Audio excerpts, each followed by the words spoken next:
Inilah Boris Sadan TV, membaca Indonesia dengan 3 metode. Metode pemikiran membaca Indonesia dengan 3 metode.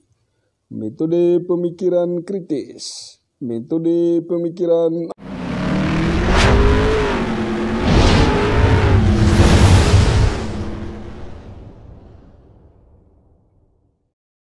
kepada pemirsa Boris Sadan TV di seluruh Indonesia. Boris Sadan TV membaca Indonesia dengan 3 metode pemikiran.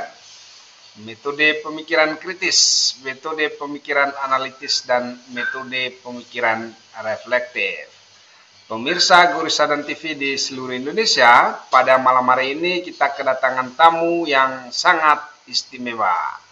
Beliau adalah Bung Bondan Wijaksono SEME, seorang pemerhati ekonomi digital. Nah, pada malam hari ini dengan beliau kita akan berbincang-bincang terkait dengan peluang pengembangan ekonomi digital di tengah pandemi COVID-19. Dan saya rasa ekonomi yang paling tumbuh dan juga cukup mempunyai kontribusi terhadap pendapatan negara di tengah pandemi ini adalah ekonomi digital ya. Mari kita bersama-sama pemirsa Boris Sadan TV di seluruh Indonesia mendengarkan pemaparan dari Bung Bondan. Kepada Bung Bondan, waktu dan kesempatan kami berikan. Jadi kita hanya sampai dengan 30 menit paling lama ya. Silakan. Oke, baik. Salam kenal semua. Perkenalkan saya Bondan Wijaksono. Salam hangat dari saya dan terima kasih sekali sudah diundang oleh Bung Boris Sadan. Ini guru dan mentor saya sebetulnya. Jadi saya yang harusnya paling banyak belajar dengan Bung Boris. Dan tentu berbahagia sekali kita bisa berjumpa dalam channel yang luar biasa ini di Boris Sadan TV. Tentu perkenalan singkat rekan-rekan semua, para pemirsa Boris Sadan TV. Saya lebih banyak beraktivitas di mengajar di beberapa kampus, secara khusus di bidang ekonomi, di kampus Universitas Sakti, lalu Unisada Guna Business School, lalu Sekolah Tinggi Ilmu Manajemen, dan juga di Akademi Kesekretariatan dan Manajemen Kantor atau AKSEMA. Nah, selain itu juga aktif di berbagai kegiatan organisasi, baik profesi ataupun sosial dan kepemudaan. Kalau untuk profesi di Ikatan Dosen Katolik Republik Indonesia, secara khusus di pengurus pusat dipercaya di bidang pengembangan ekonomi dosen. Nah, pas sekali temanya pada malam hari ini. Lalu kemudian saya juga aktif di pengurus pusat Pemuda Katolik, lalu juga saat ini juga sedang mendirikan Lembaga Kajian Pendidikan dan Modulasi Beragama Indonesia sebagai Direktur Program dan Kebijakan. Itu beberapa aktivitas. Lalu juga secara khusus saat ini sedang intensif dengan Kementerian Kominfo untuk menggalakkan gerakan literasi digital di beberapa daerah. Program ini merupakan program dari Kominfo sendiri dalam rangka mengembangkan potensi literasi digital kita, termasuk juga dalam hal pengembangan skill, bagaimana kita menggunakan gawai kita dan juga mengupgrade talenta skill kita dalam dunia digital. Dan banyak sekali, termasuk juga belajar bagaimana soal kewirausahaan digital, lalu kemudian pengembangan aplikasi, lalu juga bagaimana melakukan pendidikan dan penyuluhan bagi masyarakat, karena kita tahu bahwa Indonesia ini masih penetrasi internetnya ada sekitar 76%, maka potensi sisanya di sekitar 20% lebih ini belum terjamah internet. Maka ini kerja keras kita untuk kemudian Indonesia mudah-mudahan di hingga tahun 2045 ini secara totally sudah terpapar internet semua. Saya kira itu secara singkat, Bung Boris. Oke, Bro. Berkaitan dengan topik kita pada malam hari ini adalah peluang pengembangan ekonomi digital ya di tengah pandemi COVID-19 ya. Sejauh pengamatan Bro, bagaimana sih peluang pengembangan ekonomi digital di masa-masa COVID-19 ini? Ya, saya kira pengembangan ekonomi digital, apalagi kondisi pandemi ini, sangat berpeluang sekali, karena memang seperti arahan Bapak Presiden secara khusus mengenai gerakan ekonomi digital yang mengkhususkan pada berbagai bidang, bagaimana pemerintah juga menggalakkan potensi-potensi digital seperti kemudahan layanan, lalu juga kemudahan akses, lalu kemudian juga bagaimana terintegrasi satu sama lain. Inilah yang menjadi fokus pemerintah. Sebetulnya sebelum pandemi itu juga sudah direncanakan oleh pemerintah sendiri, namun pada saat pandemi ini Indonesia itu menggalakkan program-program bisnis yang berbasis digital dan juga layanan-layanan publik yang berbasis digital supaya mempercepat proses administrasi dan juga proses keberlangsungan transformasi ekonomi secara digital.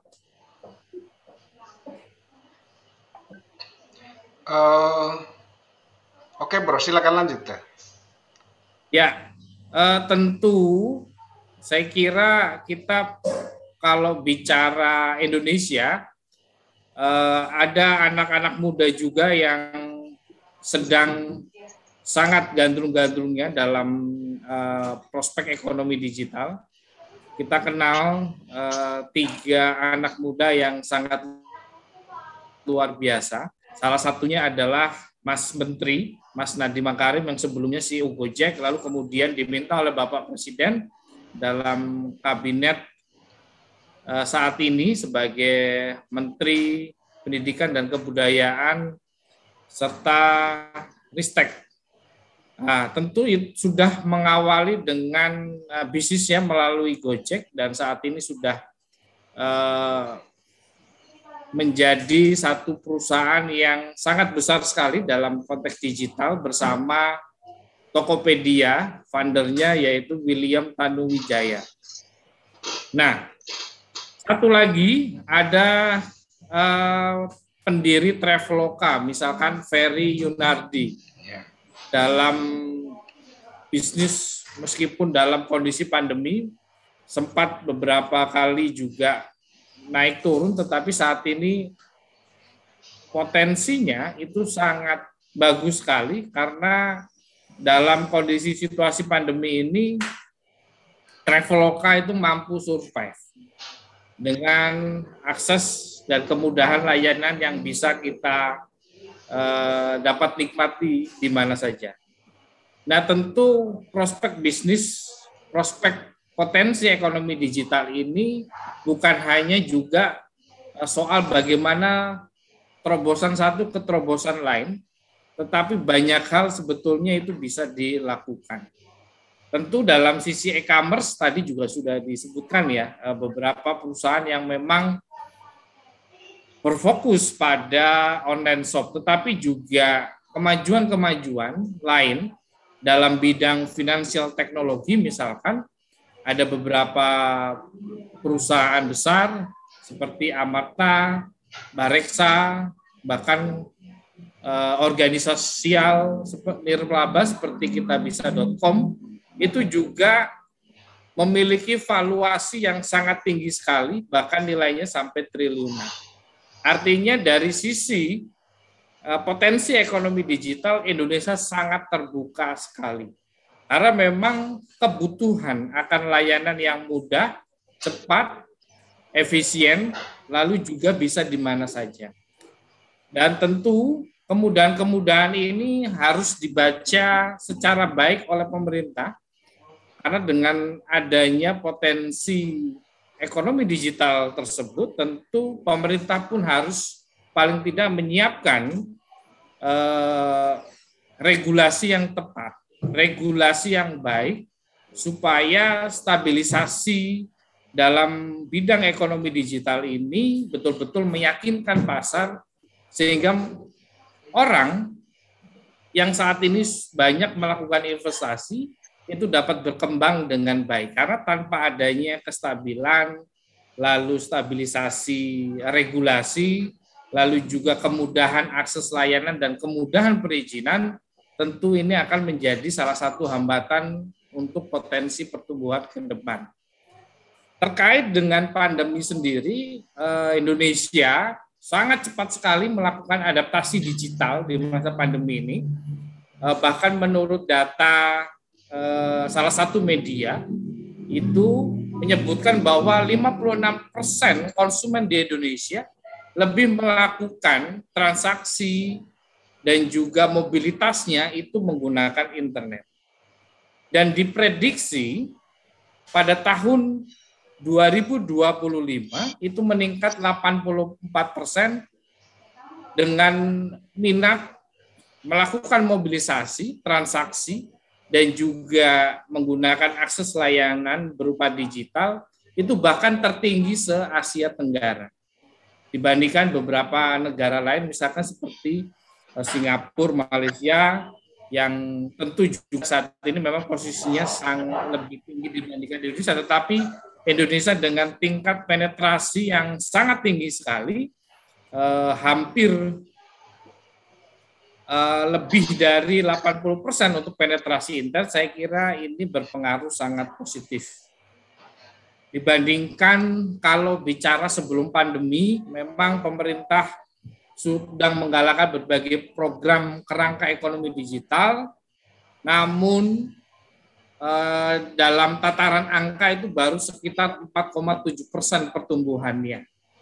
Namun di masa pandemi ini itu meningkat sebesar 28,9%. Ini data di tahun 2020.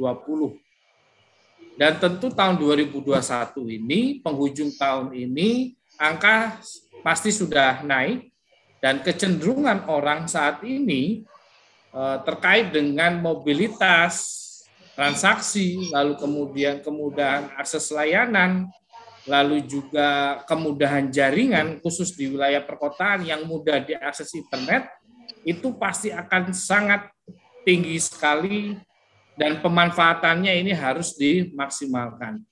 Nah, tentu kebutuhan tersebut saat ini memang prioritasnya adalah mungkin pemerintah lebih kepada bagaimana mengusahakan kesehatan sebaik mungkin dengan penerapan prokes di berbagai wilayah. Kita tahu di penghujung tahun ini sudah masuk diwaspadai itu ada gelombang ketiga COVID dan juga jenis varian baru yang juga sudah masuk di wilayah Asia Tenggara. Dan tentu ini adalah warning bagi Indonesia, tetapi keyakinan pemerintah karena saat ini sudah memasuki hampir 2 tahun dengan jumlah vaksin yang saya kira juga cukup tinggi dan juga dengan penerapan 3T dan tracing di seluruh wilayah dengan penggunaan aplikasi Peduli Lindungi itu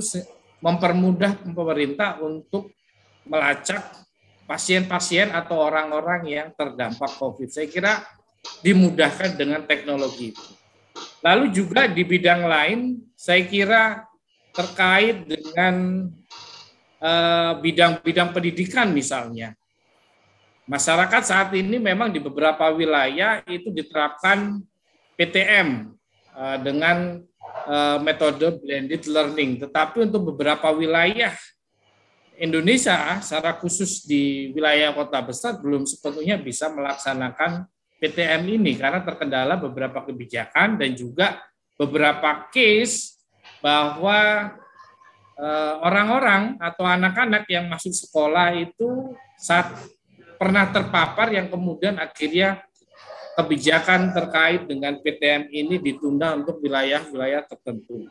Jadi saya kira juga penting, namun satu sisi baik terkait dengan kemajuan digital secara masif dalam bidang pendidikan ini juga menjadi salah satu poin plus karena mau tidak mau guru, dosen, dan juga masyarakat secara luas, secara khusus pada peserta didik itu juga harus mampu memahami teknologi digital tersebut. Lalu kemudian perkembangan startup digital di Indonesia, saya kira ini juga memacu pertumbuhan. Salah satunya dibuktikan dengan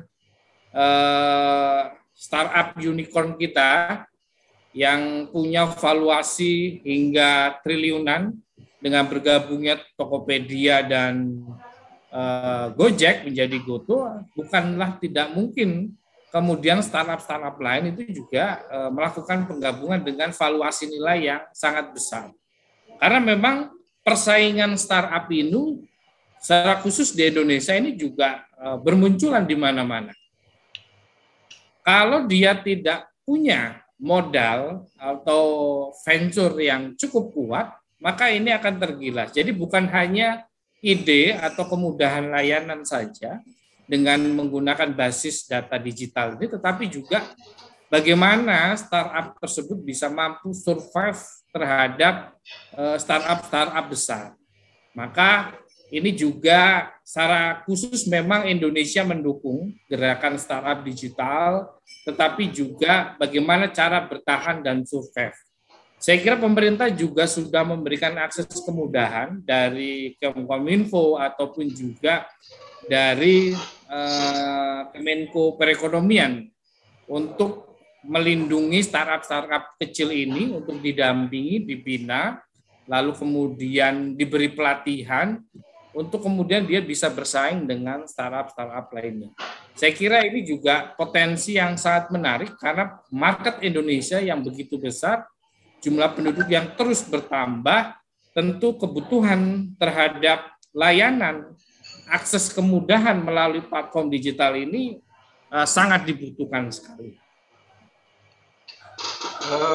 Oke bro, ini ada satu pertanyaan ya. Kalau dipetakan kira-kira core atau sektor dari ekonomi digital ini ada di mana saja? Ya, baik. Tentu bukan hanya sektor ekonomi saja, karena ini saling berkaitan. Sebagaimana peta besar Indonesia saat ini, Indonesia Tangguh, Indonesia Pulih ini, tentu ada beberapa hal yang menjadi konsen utama. Yang pertama adalah bagaimana akses logistik secara baik, karena saat ini dengan adanya kemajuan teknologi, maka ketika transaksi itu berjalan, pengiriman barang itu berjalan, akses logistik dan distribusi pun harus ditopang. Maka kenapa kemudian pemerintah saat ini melakukan big push ekonomi besar-besaran terhadap sektor infrastruktur, ini karena dengan alasan tersebut. Pertama, ada beberapa kebijakan yang saya kira menarik, bagaimana waktu itu Bapak Presiden soal kebijakan BBM satu harga, lalu kemudian pemotongan rantai distribusi, karena adanya case-case seperti pungutan liar, pungli dan lain sebagainya. Maka itu sektor yang juga penting untuk kemudian ini mendorong ekonomi digital itu tumbuh. Lalu kemudian secara khusus itu untuk infrastruktur komunikasi dan digital. Kita tahu bahwa menurut data ada sekitar 25.000 desa, 25.000 desa yang masuk kategori 3T itu belum dapat akses internet yang baik atau menara-menara BTS yang layak sehingga orang mudah tidak sulit mencari sinyal. Ini juga harus menjadi prioritas utama pemerintah di setiap wilayah desa supaya penetrasi internet, penetrasi digital cepat berlangsung, maka itu juga harus menjadi sektor prioritas. Lalu kemudian sektor yang tak kalah penting adalah bagaimana karena ini adalah potensi ekonomi digital yang tumbuhnya lebih dari 50%, maka pemerintah pun harus menargetkan income yang cukup bukan hanya pada sektor-sektor misalkan pajak pada setiap orang, tetapi juga sektor pajak digital ini juga punya potensi yang sangat besar sekali. Maka penting sekali formulasi kebijakan sektor pajak di sektor digital ini juga harus diprioritaskan. Dan yang paling penting lagi, karena masyarakat ini juga sudah hobinya shopping, hobinya menggunakan produk dengan layanan digital, perlindungan konsumen itu juga penting. Jangan sampai karena kemudahan akses layanan, misalkan kita download satu aplikasi, misalkan kita bisa pesan barang dari mana-mana, dari Tiongkok, dari Amerika, dari Asia, dari Eropa, dan lain sebagainya, tetapi hak perlindungan konsumen ini tidak diprioritaskan. Ini tentu juga menjadi persoalan. Lalu sektor yang terakhir saya kira penting untuk kemudian menjadi fokus pemerintah adalah soal sektor pelindungan cyber, keamanan. Kita tahu isu perlindungan data pribadi ini menjadi persoalan krusial saat ini, maka penting sekali satu sisi pemerintah bukan hanya punya satu infrastruktur hukum seperti Undang-Undang ITE saja, tetapi satu formulasi hukum yang saya kira baru yang perlu segera disahkan oleh DPR, yaitu perlindungan data pribadi. Karena kita tahu transaksi digital itu sangat masif dan memang berkontribusi positif terhadap perkembangan ekonomi, tetapi data-data yang kita berikan untuk menggunakan layanan digital itu juga harus dilindungi. Artinya melindungi data digital itu adalah melindungi warga negara Indonesia. Dan saya kira banyak lagi sektor-sektor yang menjadi prioritas utama untuk perlindungan kita sebagai user menuju era masyarakat digital 5.0, bukan lagi 4 tetapi 5.0. Oke bro, ini yang terakhir ya. Apa nih rekomendasi bro terhadap pemerintah, kemudian terhadap pelaku usaha, terutama UMKM ya, supaya di tengah pandemi ini ekonomi mereka tetap tumbuh dan tetap berkembang ya, terutama pelaku ekonomi digital. Ya, saya kira UMKM ini harus kita lindungi karena ini menjadi dasar ekonomi kita. Bahkan sebelum adanya ekonomi digital pun UMKM ini sudah bertumbuh bergeliat di Indonesia. Terbukti pada krisis 98, lalu kemudian krisis 2008, UMKM ini menjadi salah satu penopang bisnis, penopang ekonomi di Indonesia. Maka penting sekali untuk kemudian dilindungi, lalu kemudian dikembangkan. Saya kira pemerintah harus memprioritaskan, pertama, karena UMKM ini juga adalah sektor yang sangat terdampak terhadap pandemi, maka aspek permodalan supaya UMKM ini terus survive, pemerintah juga harus berikan kemudahan layanan permodalan supaya dia dapat terus mengembangkan bisnis usahanya, terus dapat memberikan layanan terbaik juga ke masyarakat dengan produk-produk unggulannya. Lalu yang selanjutnya, UMKM pun tidak hanya menerima kucuran dari pemerintah, tetapi juga harus mengembangkan inovasi-inovasi digital seperti penggunaan payless, pembayaran yang mudah, lalu kemudian juga inovasi produk yang berbeda dengan yang lainnya. Dan tak lupa juga sebetulnya karena UMKM itu adalah produknya spesialis, maka konsumennya pun sebetulnya spesialis. Maka bisa juga dinaikkan brandingnya untuk customer-customer yang premium. Saya kira misalkan batik atau kemudian kerajinan tangan, karena misalkan buatannya handmade atau buatannya dari komunitas mana, tentu itu ada value, ada nilai. Maka orang-orang tersebut membeli tersebut adalah karena hasil karya. Dan itu tentu sangat membantu para pengembang UMKM ini untuk kemudian bisa survive di tengah pandemi. Lalu yang paling penting adalah karena prioritasnya adalah ekonomi, bukan hanya untuk memenuhi kebutuhan makan, hidup, dan juga kebutuhan survive ke depan, maka tentu potensi-potensi lain itu bisa dikembangkan. Jadi jangan juga kita harus bergantung kepada pemerintah. Maka bentuk-bentuk bisnis, joint venture, atau kemudian kerjasama dengan mitra-mitra UMKM lainnya, atau kemudian berkomunitas dengan UMKM lainnya, itu juga menjadi salah satu hal yang bisa dilakukan. Karena saat ini prinsip di era transformasi ini adalah salah satunya kolaborasi. Siapa yang tidak berkolaborasi, maka dia tidak akan survive. Kalau dia berkolaborasi, bersinergi, bersama-sama, maka dia akan survive. Karena sifatnya kolaborasi itu saling membantu.